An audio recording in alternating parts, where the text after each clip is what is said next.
Hello students, welcome to another session of your computer class. Today also we'll be continuing with our chapter 4, class as the basis of all computations. In the previous class we discussed a lot about class, and this session also we will be discussing still more about class. Contents of a class or definition of a class are: a class contains two parts, that is external wrapper and internal wrapper. External wrapper means the class keyword and class name. So we all start writing the Java program with the keyword class, then a class name. So that is the external wrapper. Next, we will see what are the internal contents of a class. So, internal contents of a class means what does the class comprise of? What all things comes inside a class? So, inside the class, the internal wrapper, we call it as internal wrapper, and it contains access specifiers, instance variables, class variables, local variables, constructors, and member methods. So these are the things which comes inside the class. So we will see one by one in detail. Let us start with access specifiers. Access specifiers are the terms used to specify the extent of usage of the class members. They are instance variables or functions or member methods inside the program. In the program. So we'll see what are they. First is public. So when you are defining any class as public class, then all the instance variables and the member methods have the access outside the classes also. That is, any other object of other class can access a public class. Second one is private. So when you are defining any class as private class, then any other class or any other objects of another class cannot access the private class. That means the member methods or instance variables of a private class cannot be accessed by any other objects. That is, outside the class you cannot access. So access is inside the class only. The next one is protected. So protected access inside the class. So protected behaves like private. So private means access is only inside the class. That is, outside classes cannot access. But whenever it is protected, then if we are inheriting, when we are inheriting that protected class, then the inherited class can have the access, not any other classes. Repeating again the access specifiers. Public means class members specified as public cannot be used outside the visibility of a class. That means outside the class it is not accessible. Then private, the data members or the instance variables or member methods which are specified as private are used only within the scope of a class. So within the class only the data members will be having the access.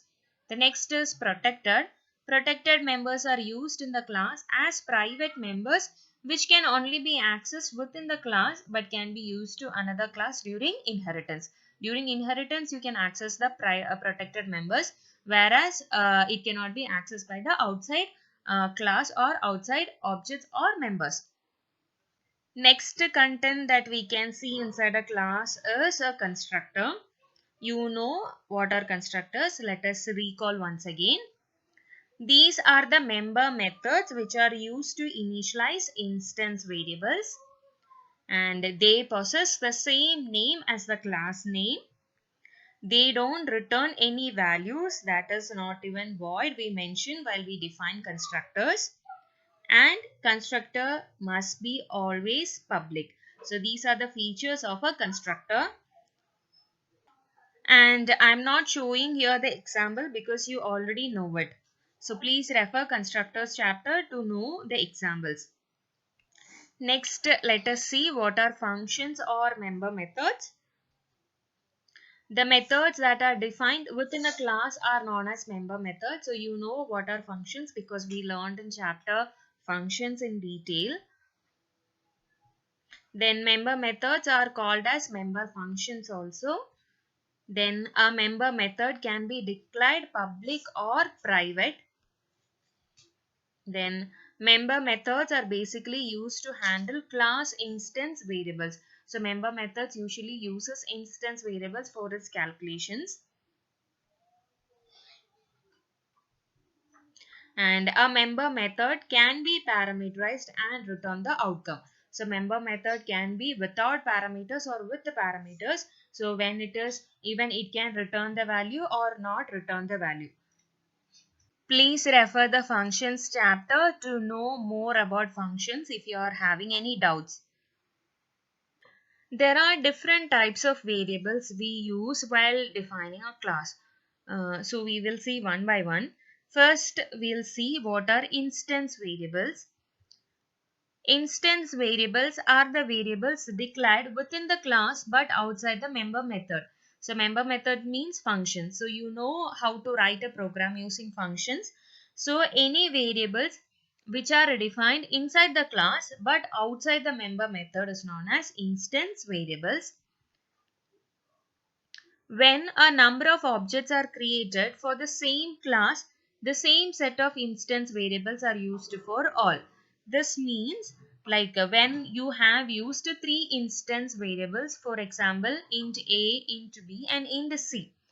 Okay, and we are creating two objects for a same class, and these two objects named obj1 and obj2 will be using same set of instance variables.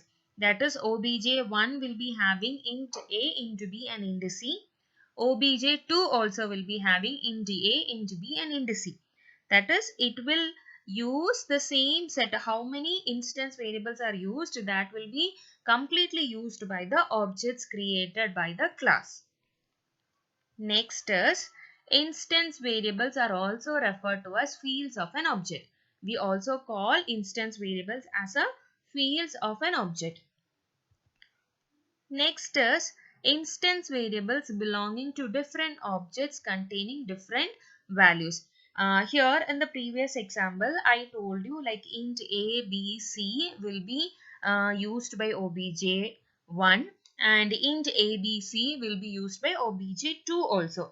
But this A, B, C values in obj1 and obj2 will be different.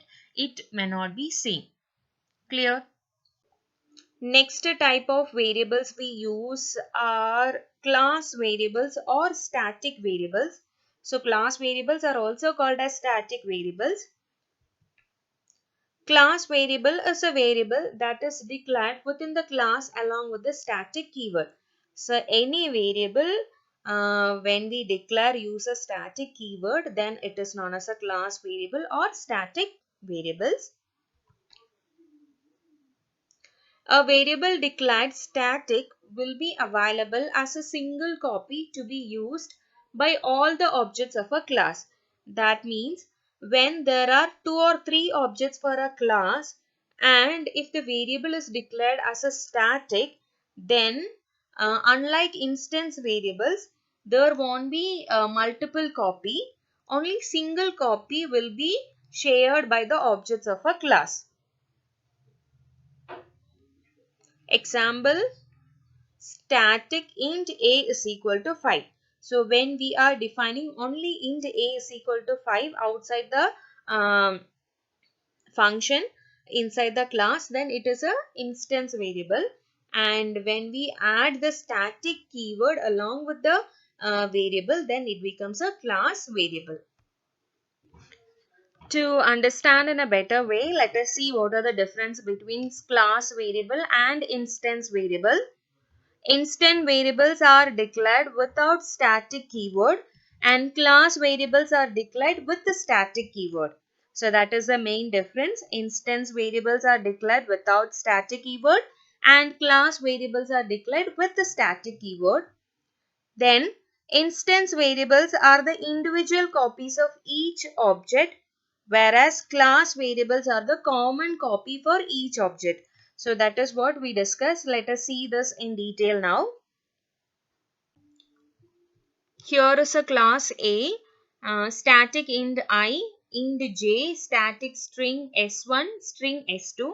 So here I and s1 are the static variables since it is mentioned static, and j and s2 are instance variables. So let us see here once again. Static int I is given 5 and static string s1 is given rows. So these are the class members of class A. Then there are three objects created: obj1, obj2 and obj3, and all these objects are having values, that is j values having 3, obj1's j value is 3 and s2 value is high, and j value of obj2 is having 4, s2 is hello, and obj3 object 3's j value is 10 and string s2 value is flower. Whereas all these objects can access the class A static values, but here you have noticed that j and s2 are keep on changing for each and every object because it is an instance variable, whereas I and s1 are static, so its value will not be changed. That is, this 5 and rows, these values will be shared by all these objects. obj1, obj2 and obj3 will be having the same values for I and s1, whereas j and s2 will be varying. So this is a major difference. I hope now it is clear. Next type of variables we use are local variables.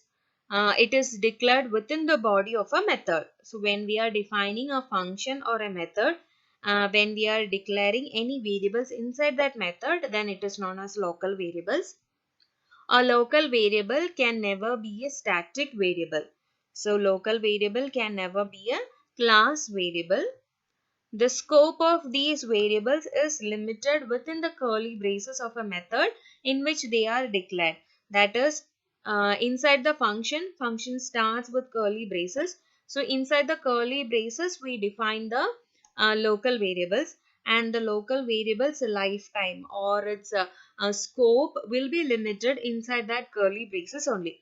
That means you define a local variable A inside any function, and if you are accessing that variable A inside any other function, then A will not be accessible because it will be having the scope or lifetime inside that braces only.